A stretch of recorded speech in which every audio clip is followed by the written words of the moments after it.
بسم اللہ الرحمن الرحیم۔ السلام علیکم ورحمۃ اللہ وبرکاتہ۔ میں محمد عطاء الحق قاسمی آج پھر سے آپ حضرات کے سامنے حاضر ہوا ہوں، اس امید کے ساتھ کہ آپ تمامی حضرات بخیر و عافیت ہوں گے۔ میرے عزیز ساتھیو، جمعے کا دن دوسرے دنوں سے عظمت اور فضیلت میں بڑھا ہوا ہے۔ جمعے کا دن دوسرے دنوں کا سردار ہے۔ اس دن کی عظمت کا اندازہ آپ اس بات سے لگا سکتے ہیں کہ اس دن کا تذکرہ قرآن کریم کے اندر ہے۔ اس دن کے تعلق سے ایک مکمل سورت کو رب کائنات نے نازل فرمایا، جس سورت کا نام سورۃ الجمعہ ہے۔ اس لیے ہمیں جمعے کے دن کو غنیمت سمجھتے ہوئے ہمیں وہ اعمال کرنے چاہیے جو اعمال آپ علیہ الصلاۃ والسلام سے ثابت ہے۔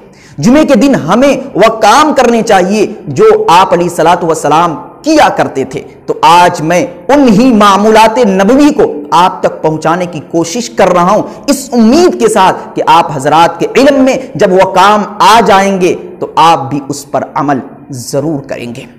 جمعے کے دن جو اعمال ہمیں کرنے چاہیے، جو اعمال مسنون ہیں، ان میں سے سب سے پہلا عمل اور سب سے پہلا کام یہ ہے کہ آپ غسل کریں۔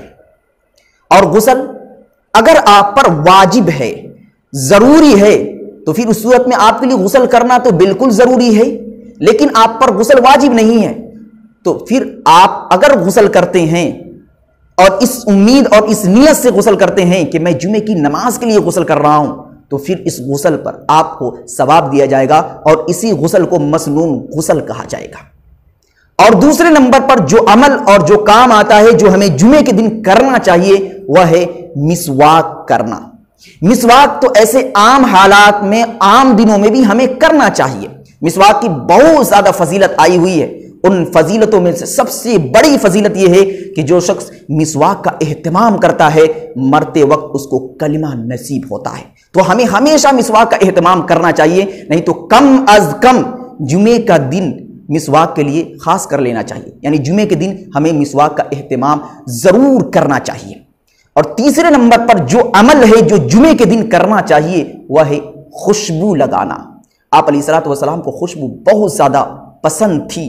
عام حالات میں بھی آپ علیہ الصلوۃ والسلام خوشبو لگایا کرتے تھے، لیکن جمعے کے دن خاص طور سے خوشبو لگانا آپ علیہ الصلوۃ والسلام سے ثابت ہے، اور جمعے کے دن خوشبو کا استعمال کرنا یہ ایک مسنون عمل ہے۔ اس لیے ہمیں بھی جمعے کے دن خوشبو کا اہتمام کرنا چاہیے۔ اور چوتھے نمبر پر جو عمل آتا ہے جو ہمیں جمعے کے دن کرنا چاہیے وہ ہے تیل لگانا۔ تیل جمعے کے دن لگانا ہی صرف مسنون نہیں ہے، بلکہ عام حالات میں بھی آپ تیل کا استعمال کریں۔ اس سے آپ کا ذہن تر و تازہ رہے گا، اس سے آپ کا دماغ بالکل فریش رہے گا۔ لیکن جمعے کے دن خاص طور سے تیل کا اہتمام کرنا، تیل لگانا یہ ایک مسنون عمل ہے۔ اور پانچویں نمبر پر جو کام ہمیں جمعے کے دن کرنا چاہیے وہ ہے عمدہ سے عمدہ، اچھا سے اچھا، پاک و صاف لباس پہننا۔ اب آپ حضرات اس بات کو لے کر اس غلط فہمی میں نہ مبتلا ہو جائے کہ میرے پاس کوئی نیا کپڑا نہیں تو میں کیا پہنوں۔ یعنی جمعے کے دن پاک صاف کپڑا پہننا مسنون ہے، نیا کپڑا پہننا ضروری نہیں ہے۔ آپ کے پاس اگر 5 جوڑی کپڑے ہیں یا 4 جوڑی کپڑے ہیں یا 6 جوڑی کپڑے، تو آپ ان کپڑوں میں انتخاب کریں کہ کون زیادہ عمدہ ہے، کون زیادہ بہتر ہے۔ جو آپ کی نظر میں زیادہ عمدہ کپڑا ہے اس کپڑے کا انتخاب آپ جمعے کے واسطے کریں، وہی کپڑا آپ کے لیے مسنون ہوگا۔ اور چھٹے نمبر پر یہ آتا ہے کہ جب آپ کے کانوں میں جمعے کی اذان جائے تو آپ ہر ایک عمل سے بری ہو کر آپ جمعے کی نماز کی تیاری کرنے میں لگ جائیں۔ اگر آپ خرید و فروخت میں مشغول ہیں یا کسی اور کاروبار میں مشغول ہیں تو جب جمعے کی اذان ہو جائے تو خرید و فروخت کو چھوڑ دینا آپ کے لیے ضروری ہے، کاروبار کو بند کر دینا آپ کے لیے ضروری ہے۔ ہر ایک عمل کو جمعے کی اذان سنتے ہی بند کر دینا اور جمعے کی تیاری میں لگ جانا یہ ایک مسنون عمل ہے۔ اسی طریقے سے 7ویں نمبر پر جو عمل ہمیں جمعے کے دن کرنا چاہیے وہ ہے کہ جب ہم جمعے کی نماز پڑھنے کے لیے جائیں تو پیدل چل کر جائیں۔ ایسا نہ کہ ہم بائک پر سوار ہو جائیں اور پھر مسجد جائے اور جمعے کی نماز ادا کر کے پھر بائک سے بھاگ آئیں۔ یہ صحیح طریقہ نہیں ہے۔ صحیح طریقہ یہ ہے کہ آپ پیدل چل کر جائیں اس پر اللہ رب العزت اجر و ثواب سے نوازے گا۔ یہ ایک مسنون عمل ہے۔ ہاں اگر کوئی عذر ہے، کوئی مجبوری ہے، یا آپ کے والد کمزور ہیں، ان کو بائک پر بٹھا کر لے جانا آپ کی مجبوری ہے، تو اس صورت میں عذر کی وجہ سے، مجبوری کی وجہ سے آپ کسی سواری کا انتخاب کر سکتے ہیں اور سواری کے سہارے آپ مسجد جا سکتے ہیں، اس میں کوئی حرج نہیں۔ اگر آپ کی نیت درست ہوگی تو اس پر بھی اللہ رب العزت آپ کو اجر و ثواب سے نوازے گا۔ اور 8ویں نمبر پر جو عمل ہمیں کرنا چاہیے وہ ہے کہ جمعے کے دن جامع مسجد میں ہم جلدی جائیں۔ جامع مسجد کے اندر جلدی جانا، عجلت کرنا، یہ ایک سنت اور مسنون عمل ہے۔ اس بات کا ہمیں خاص خیال کرنا چاہیے۔ ہم لوگ اس میں بہت غفلت کرتے ہیں۔ جمعے کی اذان ہو جاتی ہے، ہم دیگر کاموں میں مشغول رہتے ہیں، تو ہم اس امید میں لگے رہتے ہیں کہ 5 منٹ جب باقی رہے گا تو ہم مسجد کا رخ کریں گے۔ یہ صحیح طریقہ نہیں ہے، بلکہ مسجد جانے میں ہمیں عجلت اور جلدی کرنی چاہیے، کیونکہ یہی عمل مسنون ہے۔ اور 9ویں نمبر پر جو عمل ہمیں جمعے کے دن کرنا چاہیے وہ یہ ہے کہ جب ہم جمعے کے واسطے مسجد میں جائے تو امام کے قریب بیٹھے۔ اور امام کے قریب آپ کب بیٹھ سکتے ہیں؟ جب آپ جمعے کی نماز کے واسطے جامع مسجد کے اندر جلدی جائیں گے، کیونکہ اگر تاخیر سے جاتے ہیں تو وہ جگہ پر ہو جائے گی۔ اس لیے جلدی جانا اور امام صاحب کے قریب بیٹھنا یہ ایک مسنون عمل ہے۔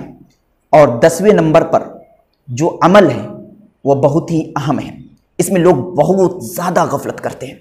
وہ یہ کہ جب امام صاحب خطبہ دیں تو دوران خطبہ ہم خاموشی کے ساتھ امام صاحب کے خطبے کو سنیں، یہ نہ کہ ہم کسی سے بات کریں یا کسی ذکر و اذکار میں مشغول رہیں۔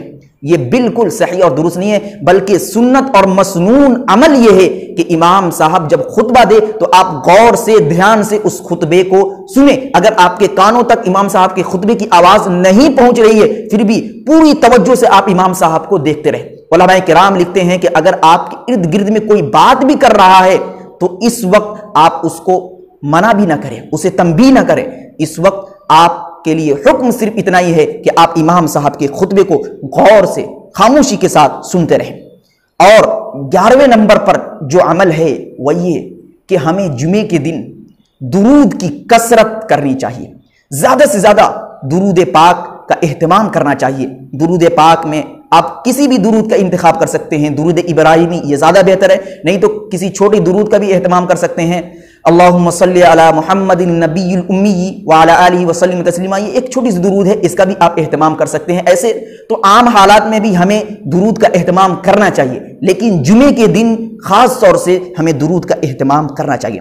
اسی طریقے سے 12ویں نمبر پر جو عمل ہمیں جمعے کے دن کرنا چاہیے وہ یہ ہے کہ ہمیں جمعے کی نماز سے فارغ ہونے کے بعد کھانا کھانا چاہیے، کیونکہ جمعے کی نماز سے فارغ ہونے کے بعد کھانا کھانا یہ مسنون عمل ہے۔ لیکن واضح رہے کہ اگر آپ کے گھر میں کھانا تیار ہے اور بھوک کی شدت اس قدر ہے کہ کھانا کھائے بغیر اگر آپ نماز میں شامل ہو جاتے ہیں، جمعے کی نماز پڑھنے لگتے ہیں، تو آپ کا ذہن منتشر ہوگا اور آپ کا ذہن کھانے کی طرف جائے گا۔ تو اس صورت میں آپ کے لیے حکم یہ ہے کہ آپ جمعے کی نماز سے پہلے کھانا کھائیں، اپنے پیٹ کو بھریں اور نماز میں شرکت کریں، تاکہ نماز کے اندر خشوع اور خضوع پیدا ہو سکے۔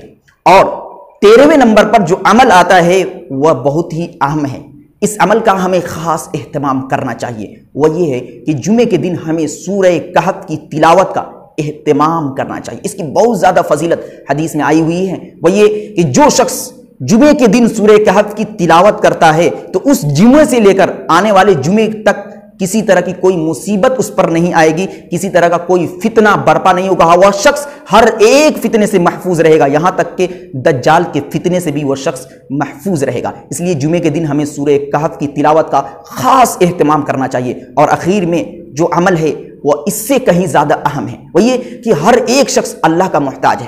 ہر ایک کے دل میں کوئی نہ کوئی حسرت ہوتی ہے، ہر ایک کے دل میں کوئی نہ کوئی تمنا ہوتی ہے کہ میں اللہ سے یہ مانگ لوں، میں اللہ سے یہ مانگ لوں۔ تو جمعے کے دن ایک بہت ہی عظیم ترین گھڑی ہے، جس گھڑی میں اللہ تبارک و تعالیٰ کسی کی دعا کو رد نہیں فرماتا، ہر ایک شخص کی دعا کو قبول فرماتا ہے۔ علماء کرام فرماتے ہیں کہ 2 وقت ہے جن 2 اوقات میں دعا قبول ہوتی ہے۔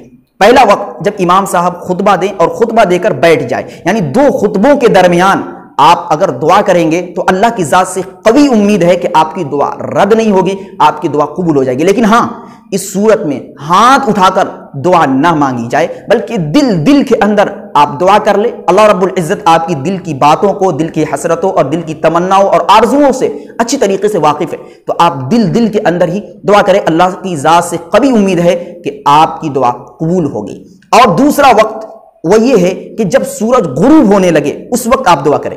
اس لیے آپ جمعے کے دن مغرب کی نماز اور مغرب کی اذان سے پہلے ہی آپ مسجد کا رخ کریں اور مسجد میں جا کر اہتمام سے آپ دعا کریں، ہاتھ اٹھا کر دعا کریں، اچھے طریقے سے دعا کریں۔ انشاءاللہ العزیز اللہ رب العزت کی ذات سے قوی امید ہے کہ آپ اس وقت جو کچھ بھی مانگیں گے، جو بھی دعا کریں گے، اللہ قبولیت سے نوازے گا۔ دعا کریں کہ اللہ تبارک و تعالی ہم سبوں کو جمعے کے دن کو سنت کے مطابق گزارنے کی توفیق مرحمت فرمائے۔ وما علینا الا البلاغ۔ ویڈیو کو لائک اینڈ کمنٹ کریں اور دینی معلومات کے لیے ہمارے چینل الحق میڈیا کو سبسکرائب کر کے بیل آئیکن کو دبا دیں تاکہ سب سے پہلے ہماری بات آپ تک پہنچ سکے۔